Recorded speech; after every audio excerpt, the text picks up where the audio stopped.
Hi, this is the most famous US chain restaurants by popular culture. So, Olive Garden was the one I chose because I really like Italian restaurants. So, Olive Garden is an American casual dining restaurant chain specializing in Italian American cuisine. It's headquartered in Orange County, Florida, subsidiary of Darden Restaurants Inc., and it was first opened on December 13th, 1982. It was the fastest growing units in the General Mills restaurant division, and it serves pasta, dishes, steaks, and salad. Its most famous menu and the most that it markets on is breadsticks and having unlimited breadsticks, which people rave about. Before breadsticks, they were marketing their unlimited salads.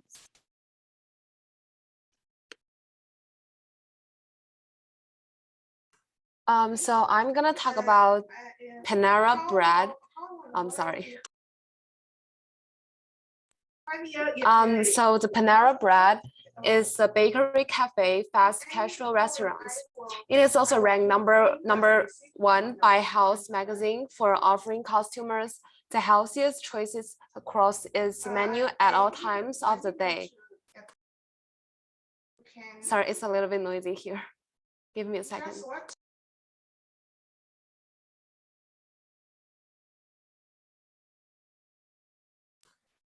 Uh, I can start. I'm good right now. So Panera also calls itself an advocate for clean food, sourcing and serving high quality ingredients without artificial additives. And another thing about Panera Bread is that it has become a popular quick service alternative to some more traditional burger and fry style fast food restaurants. The menu, crafted by chefs and bakers, features classic comforting dishes, each with an intriguing twist. Panera also offers a wide range of pastries and baked foods, such as bagels, brownies, cookies, cro crows, croissant, and muffins. So here are some dishes that you can choose in Panera Bread. You could choose mac and cheese, kitchen sink cookie, broccoli cheddar soup, and also toasted Frontega chicken.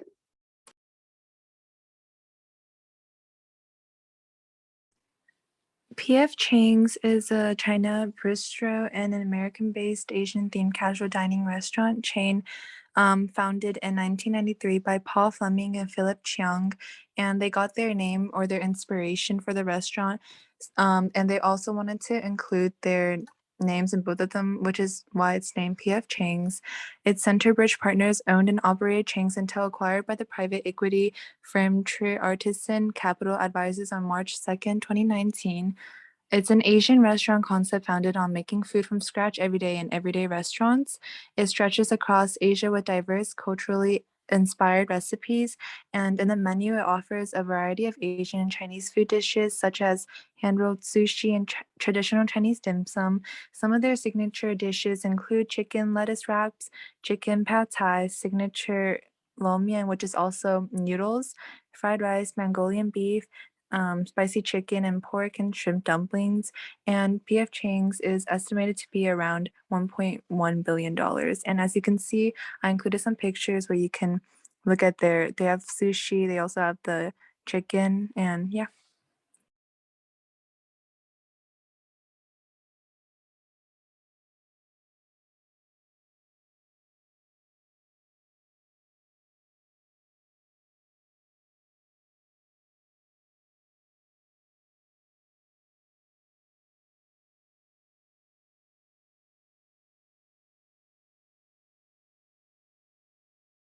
Okay, I think Conan dropped off, but he'll be talking about McDonald's. So in 1917, 15-year-old Ray Kroc lied about his age to join the Red Cross as an ambulance driver, but the war ended before he could complete his training. So in 1954, he visited a restaurant in San Bernardino, California that had purchased several multi-mixers. And there he found a small but successful restaurant run by brothers Dick and Mac McDonald and was stunned by the effectiveness of their operation.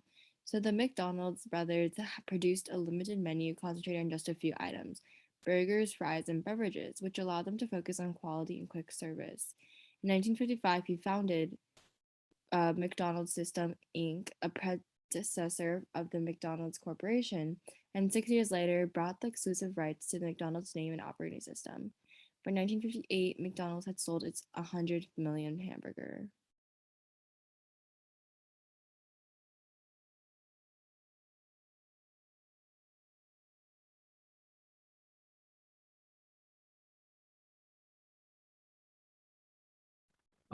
Okay, so this is Burger King. It's an American fast food restaurant. Uh, it was founded in 1953 in Jacksonville, Florida by James W. McLemore and David Edgerton. Burger King is known for, as you guessed, its burgers. However, it doesn't only have beef burgers, but also a variety of food, including chicken nuggets, chicken sandwiches, and even shakes. Its mascot is a king, seen on the right, and worldwide there are currently more than 18,000 restaurants.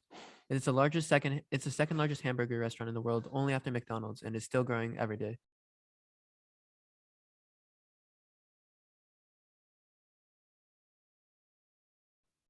So this is this is Applebee's.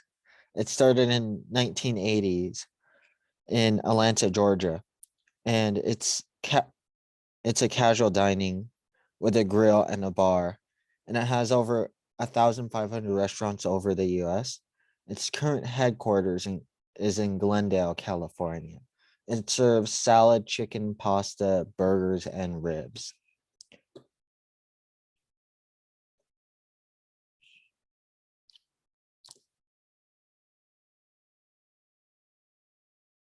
Okay, thank you so much. Have a great day.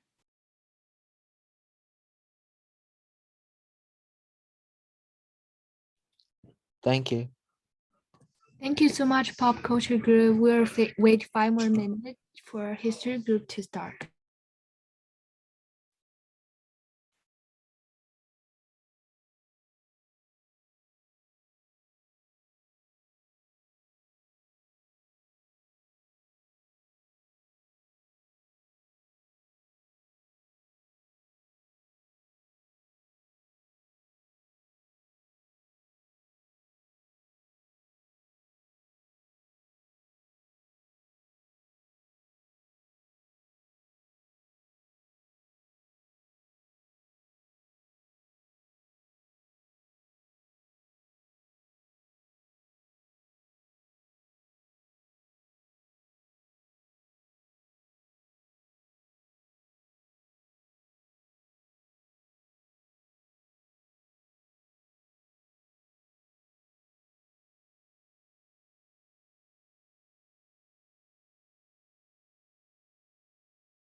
Hello everyone, welcome to today's history lesson, and we'll be starting a new unit on post-classical China.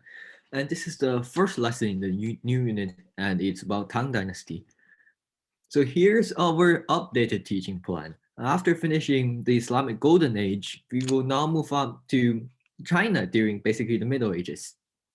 And we are going to call it post-classical China. And we are going to start today with Tang Dynasty China. So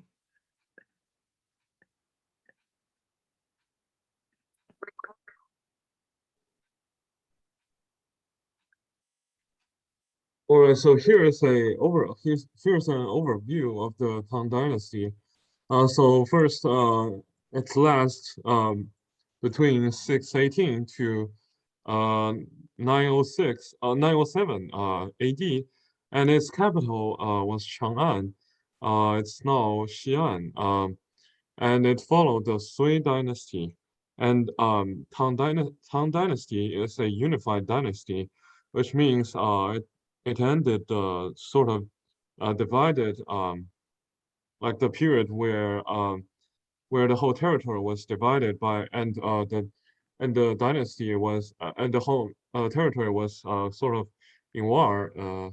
And Tang Dynasty is also one of the most prosperous dynasty in China's history, and it's also one of the most powerful countries in the world at the time.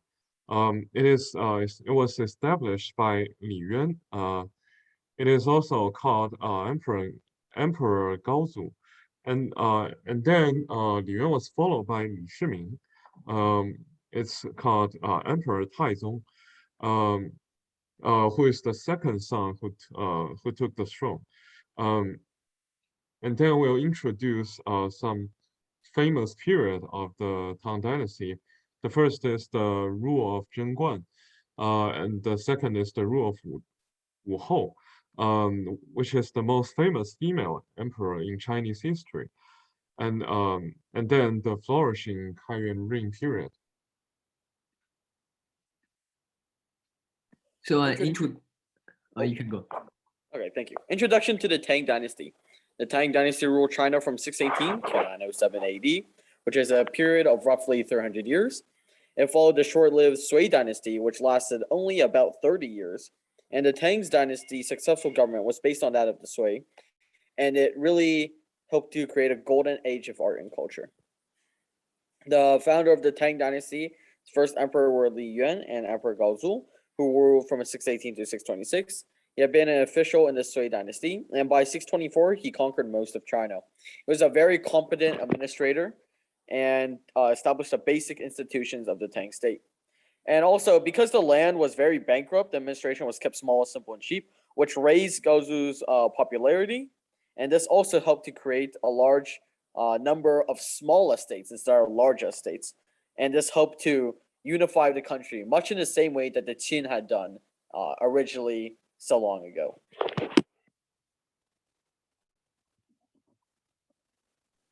So then we're gonna introduce the rule of Zheng Guan. So first we're gonna know the Xuanwu Gate incident. This is how typically we have the eldest son take the throne, but like I said before, it's the second son who took the throne, and the Xuanwu Gate incident is why this happened. So when the Li family was fighting against the Sui dynasty, the crown prince of the Li family, Jian Chen, knew that his military achievements and prestige were inferior to his brother Shiming, and the second son of Li Yuan. Since the establishment of Tang Dynasty, Jian Chen and his other brother, Yuan Ji, has been excluding Shiming from the government. In order to protect themselves, the group headed by Li Shiming launched a mutiny at the Xuanwu Gate. Mutiny means like a coup, like you lead your army to overthrow the current the current government. And Li Shiming personally shot Prince Jianchen using an arrow. After this, Li Yuan made Li Shiming the crown prince, and gave him the throne 2 months later. He gave Shiming because he knew the situation well, and Shiming personally shot at the crown prince Dianchen was because he wanted like build a prestige or a reason to take the throne. And from then on, Shiming named his ring Zhenguan. And the name Zhenguan is from a quote from an ancient Chinese book, means the universal rule of the world is justice.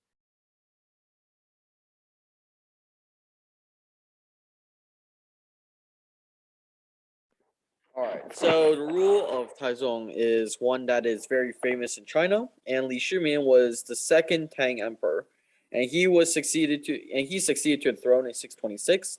And some of his most important actions, including making sure that the different regions of the country are equally represented at court, which is a thing that we do even to this day. He also provided the use of examinations, which we know as the civil service exams, for hiring officials. They also provided high quality schools at the capital, established a standard edition of the Confucian classics to be used, which were, again, the basis of the civil service exams. And finally, he defeated Eastern Turkish enemies, expanded China farther westward than ever before. And he reigned until 649. Wu Ho is also one of the most famous rulers in all of Chinese history. Known as Wu Zetian. She was the only woman to rule China in her own name. She came into power during the reign of Gaozong from 649 to 683. By eliminating the existing empress and concubines, she became the empress and ruled the government with ruthless efficiency. And she was really highly respected at court. And she reigned until her 80s when she was forced to step down in favor of her, I think, grandson. And here is the expansion of the Tang Dynasty, the reign of Wu Zetian. As you can tell right here, it is roughly half to 60% of modern day China, which is no small feat for an ancient dynasty. Tang culture. The year of the Tang were good times for art and culture. Perhaps the most expanded forms of art and culture were in music. There were bells, stone chimes, flutes, zithers, and drums, and dance from China and Central Asia spread all over the place. Exotic troops of dancing girls became the subject of paintings and reproductions, and the emperor reserved a place at the palace for training musicians and dancers. Poetry was also one of the greatest glories of the period. All verse forms of the past were used and improved, and new ones were developed. For example, the most famous poets of all time in Chinese history are Li Bai and Du Fu. Li Bai, especially his poem Chuang Ming Yue Guang.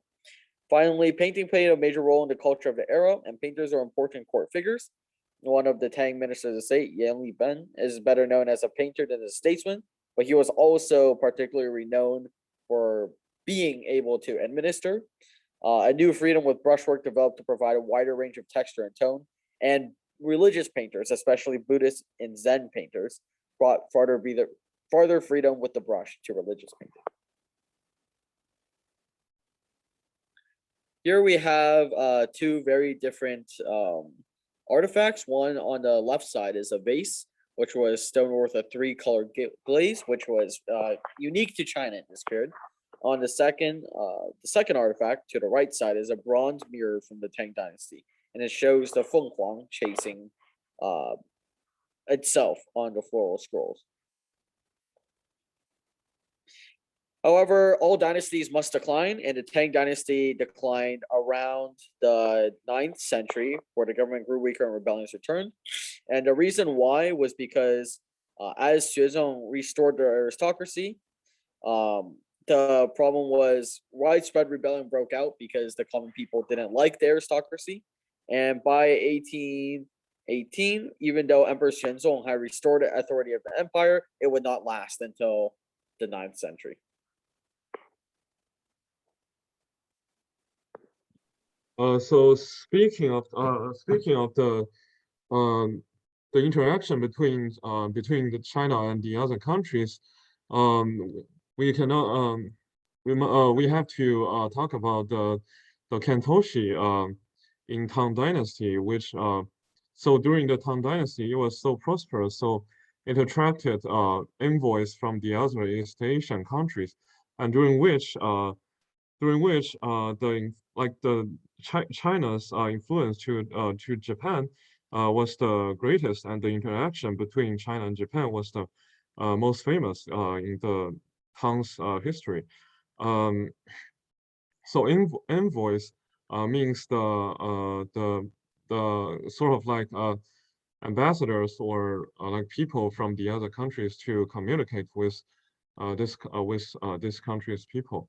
So from 632, the Japanese government started to send kantoshi made up of students, monks, envoys to learn Tang Dynasty's culture and system. During the interaction between Tang Dynasty and Japan, the Chinese characters and pronunciation was imported into Japan as kanji, which means Chinese character, and onyomi, Chinese pronunciation. It established part of the foundation of Japanese writing system today, and we can see the like how the Japanese like the characters are originated from the Chinese characters. Next slide. Then, during the interaction between the Tang Dynasty and Japan, the spread of Buddhism was a significant part of the cultural exchange. On top of the Kantoshis, Tang also sent envoys to Japan, but sometimes they don't return to China because the voyage was extremely dangerous. Among the envoys, the monk Jianzhen was the most famous one. Jianzhen was a Chinese monk who helped to spread Buddhism in Japan, uh, who were willing to spread Buddhism in Japan, and in 11 years from 743 to 754, Jianzhen tried to visit Japan 6 times, but he only succeeded in his last time. And when he finally succeeded on his sixth attempt, he had lost his eyesight as a result of an infection acquired during his journey. And Jianzhen's life story and voyages are described in the scroll, The Sea Journey to the East of the Great Bronze from the Tang Dynasty. And he was like the emperor of Japan at that time was kind of in favor of him, and they even built a temple for him. Um, it is shown on the right, so we can see how Jianzhen was famous. Okay, and that's the end of history for today. Thank you for listening, and following up, we have science.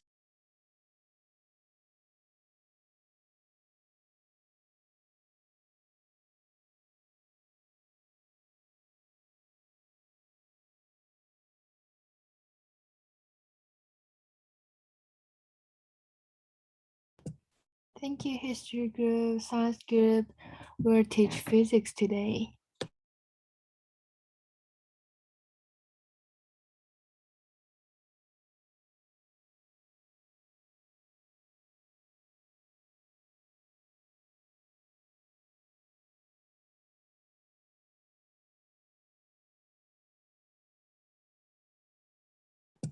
We'll wait a few minutes for physics group to start.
Oops, sorry. Okay, sorry. I was in a bit of a dilemma, so I'm here. Fine. All right, let me see. Where is my tab? There it is. Oops. Here. Okay. Welcome back to physics. This is week 6, and today we are covering speed and velocity. Wait, is it right? Okay. So attributes are basically properties or features that make things itself. So in everyday usage, the terms speed and velocity are used interchangeably, which means to be able to use in place of each other. And in physics, however, they are distinct or different quantities. So speed is a scalar quantity and only has magnitude, as we learned in our previous lessons. And velocity, on the other hand, is a vector quantity, so it has both magnitude and direction. And this distinction becomes more apparent when we calculate average speed and velocity, which I'll go over later on.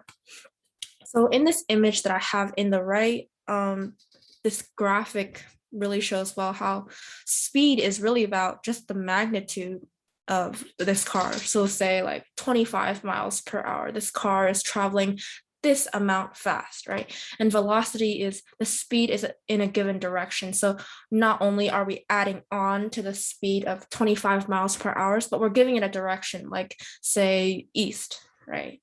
Okay. Next, what is speed? So speed is a measurement of how fast an object moves relative to a reference point. And it does not have a direction and is considered a magnitude or scalar quantity, as I just mentioned. So I was going to ask if you guys knew what a reference point is, but as you guys are not here and we're making this video, I guess I will explain it anyways. So basically, this is how it works. Most motion we can see with our eyes. And how do we know that something is moving? So, I mean, of course, when you ask that question, well, it has to do with comparing to other objects. Motion is hard to detect if you have your eyes closed because you can't tell if something is moving when it goes past you and your eyes are closed. You really can't tell. So think about maybe like a car that has gone past you really fast, and you could tell that it was moving fast because you compared the car to other objects such as a mailbox, a driveway, a bike, or another person who is just standing there for whatever reason, or your friend's house across the street. And the object that appears to not be moving, which are the mailbox, bikes, and driveways, etc., is what is known as a reference point. Right. So I guess maybe when you're at home, right? How did you know that you're moving? Well, you compared yourself to the walls, the window, maybe a family member who was sitting down, and they were all reference points because they helped you determine that you were moving. And I think, yeah. So, oh my God, I'm stuttering so bad. So the formula to calculate speed is distance over time. And in this graphic right here, we see there is a car moving, right? Some distance, say like 30 miles or something. And say that it took like 3 hours for it to travel this distance of 30 miles. That would be really slow and really sad, but that's besides the point. So to calculate the speed, we would take the distance and divide it by the time. So that's 30 miles divided by 3 hours, 30 miles divided by 3 hours. And that would give us as a speed of, oh my God, what am I doing? 30 miles. I can't write. I'm so sorry. Over 3 hours. It doesn't even look like it. Would give us 10 miles per hour. Oh, sorry, that's my alarm. Okay. Anyways, next slide. So how do we measure speed? So in the US, we usually think of miles per hour or mph, and this is the way the speed of a car is usually measured here.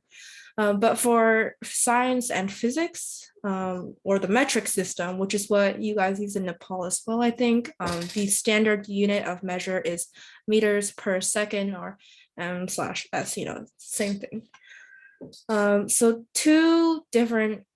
so the measurement of speed can reflect two different scalar quantities. And one of these is instantaneous speed, which is the speed of an object at any given time or moment. So for example, a car may be traveling at 50 miles per hour at this moment, but it may slow down or speed up during this next hour. So like at this exact moment, like when it speeds up, you could check the car and be like, oh, it's moving at 70 miles per hour, or it slows down and it goes, oh, it's 30 miles per hour. So like, it's a little, I don't know how to explain this. Oh, wait, I probably shouldn't have said that, but it's basically checking at a specific time at what speed an object at a certain time, what the speed of an object is. And average speed is calculated by the distance that an object has traveled over a given interval of time. So for example, if a car traveled 50 miles, we'll use the same car over the course of 1 hour, then the average speed would be 50 miles per hour. It may be that the car traveled an instantaneous speed of 40 miles per hour and 60 miles per hour, but we're calculating the average speed, which is 50 miles per hour. And if you're wondering, oh, this must seem familiar to you, because in math class, you may have learned like medium, and mode, and mean is basically the same word for average. So that should be easy for you to calculate, I guess. Okay, so what is velocity? Velocity is the rate of change in an object's position. And velocity has magnitude, which is speed, and a direction, obviously. The formula for velocity is change in distance over the change in time. So we're dividing the change in distance over the change in time. And this can sometimes be a little bit confusing, right? So, and as for why this is confusing, so look at this image right here. Displacement is equal to the blue arrow, and displacement is what we call the change in distance. All right, so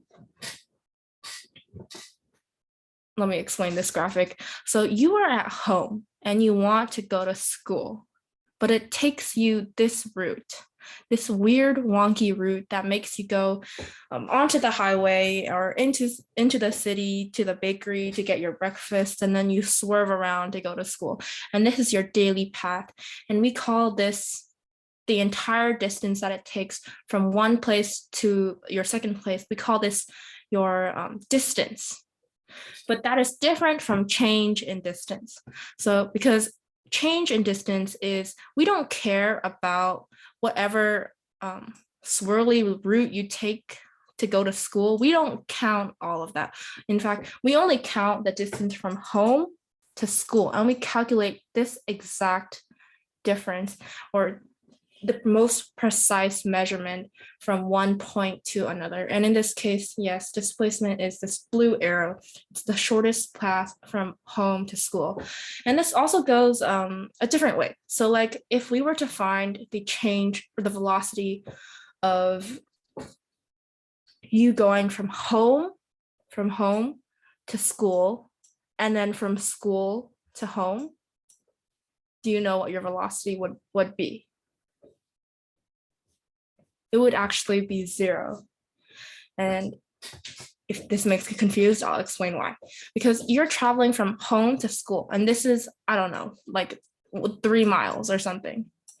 And then the way back is 3 miles. And you're wondering, well, shouldn't this be like 6 miles divided by however much time it took me to get home? Well, you're wrong. Displacement is, once again, the change in distance. So the moment, this is the starting point, and this is also the end point. So you're basically going somewhere and then you're going back. So the change in distance would be 0, and you're dividing that by whatever time it is. And you don't really care at that point because the distance is 0 in the first place. So you would end up with 0 anyways.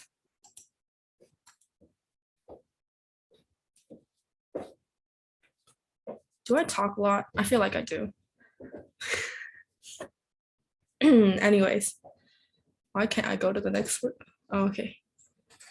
So how to measure velocity? Well, it's the same as speed. Good thing for you. There's no change. There's no difference. It's the same. We calculate it by meters per second. Meters per second, just like in, I think, yeah, Nepal. So once again, what is the difference between speed and volume? And this infographic is a little flipped. I wanted to talk about speed first, but basically speed is the magnitude of velocity, right? That's basically what it is, right? Like there's a car, it's going this way, and it's like 25 miles per hour, right? So it's the magnitude, 25. For vector, no, why did I say vector? Okay, velocity is the speed of an object plus direction. So you basically add on to whatever the speed is, and then you give it a direction, like east, right? Right? Never eat sour watermelons. Yeah, anyone know this mnemonic? Yeah, so I don't know why I do this. I think I'm going crazy. Anyways, yes, so basically velocity is you just add on a direction to the speed, right? Oh my god, okay. And speed, once again, is a scalar quantity, and velocity is a vector quantity.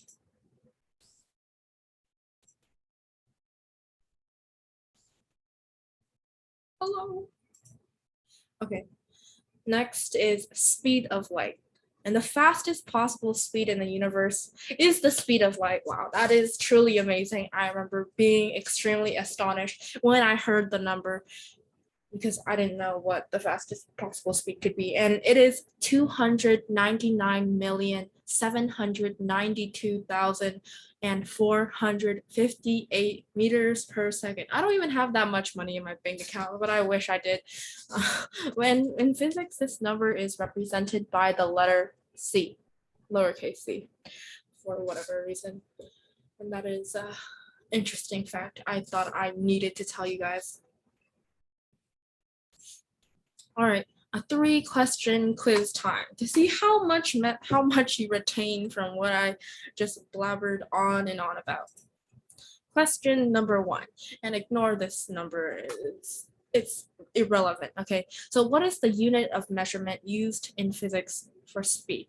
I'll give you guys 10 seconds. 10, 9, 8, 7, 6, 5, 4, 3, 2, 1. Okay, so if you said meters per second, you are correct. Congratulations.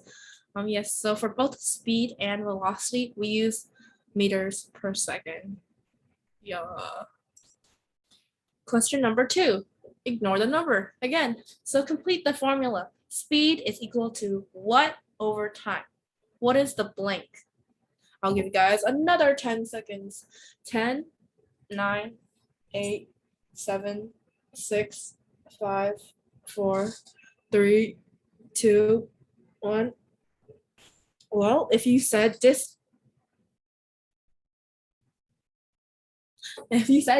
yes, sorry, I just blanked out for a second. If you said distance, you are correct. Speed is looking at distance over time. And remember, don't confuse it with change in distance. Distance is all the way. So if you go from point A to point B, it's all about the long route. Even if you go this way and that way and this way, and then you go back to B, you calculate this entire distance. Yep, you do. You calculate all of that. That is the distance over the time. Wait, I just noticed I have like this weird teardrop that's like in every video. Whatever. I see that. I was like, where did this come from? Oh, that's awkward. Question 2 again, but secretly actually question 3, and ignore this again. True or false? Velocity is the magnitude of speed. I will give you 10 seconds again. 10, 9, 8, 7, 6, 5, 4, 3, 2, 1. All right. If you said false, good job. You aced this quiz. You're a genius. You're the next Einstein because you are correct. Speed is, yes, velocity is not the magnitude of speed. Speed is the magnitude of velocity. All right, next. And lastly, we have a short video from, I forgot their name, Moo Moo Math. Hope it's exciting. Welcome to Moo Math and Science. In this video, I'd like to talk about speed and velocity. Motion and movement is all around us. It may be people at a crowded train station, a roller coaster, or someone hitting a jump on a bike. 2 ways you can measure motion or movement is speed and velocity. Speed is the rate at which an object covers a distance. It is considered a scalar measurement, which means it measures magnitude, but not direction. The unit of measure for speed is meters per second. But you also may see it as miles per hour or kilometers per hour. For example, this plane can travel 500 miles in an hour. Velocity is the speed of an object in a certain direction. It is a vector, which means it measures magnitude and direction. This roller coaster has a velocity of 10 meters per second up. Which of these measurements would be speed and which would be velocity?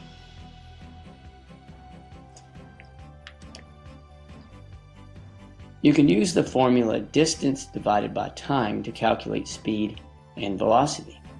Let's calculate the rate of speed of this walker. The walker can travel 100 meters in 25 seconds.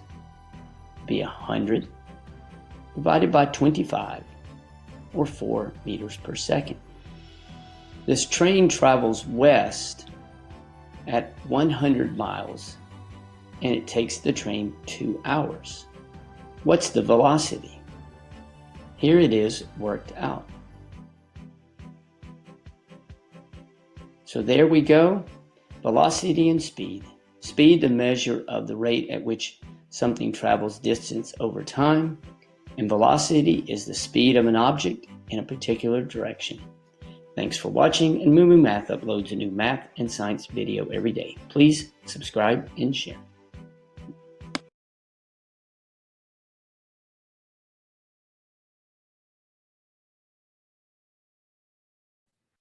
Great. I'm not sure what happened when I exited out, but now you see my tab bar, my bookmarks, but that's great. Oh no. And this is our last final meme of the day, 2 weeks. Yeah, when you add a direction to your speed, I am velocity. Ha ha ha. All right, anyways, these are our sources to Dexter, YouTube, and the meme I just sent. And once again, thank you for coming tonight or listening to the video, and have a good holiday. Have a nice Thanksgiving, and see you guys next time. Thank you so much. Bye, everyone.